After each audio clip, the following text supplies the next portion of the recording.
Տիկին Ադիպեկյան, դուք առավոտից հետևում եք ընթացքին, ինչ է տեղի ունենում, ինչպես կգնահատեք։ Խախանդ է դրա տեղամասը, ոչ մի տենց արտառոց դեպք չի գրանցվել,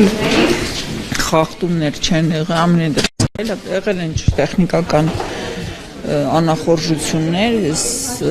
բանը անձնագիր ստուգող սարքներ շարքից դուրս եկել, միակ դեպքն է եղել, բայց զուտ տեխնիկական էր, հանձնաժողովի նախագահ զգուշացնում է բոլոր ընտրողներին, որ չօգտագործած քվեաթերթիկ դուրս տանելը դա օրենքի խախտում է եւ շեշտում է, որ չօգտագործված քվեաթերթիկները անպայման թողնեն այդ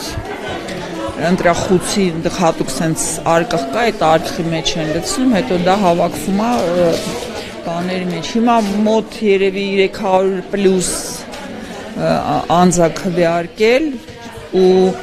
ժամը 14:30-ի համար դա շատ քիչ է, որովհետև 1830 քվեարկողից ընդամենը մոտ 400-ն են դեռ եկել, դա շատ ցածր թիվ է, հուսանք մինչև երեկո բան կանենք, այդ թիվը մի քիչ կաճի էլի,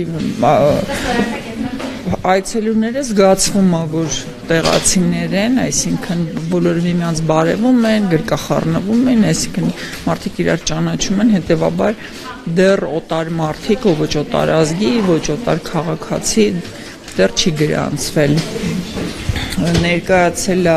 կենտրոնական ընտրական հանձնաժողովի ներկայացուցիչ, միաժամանակ ստեղ նայեց, հետևեց ոնց ենք աշխատում, թողեց գնաց,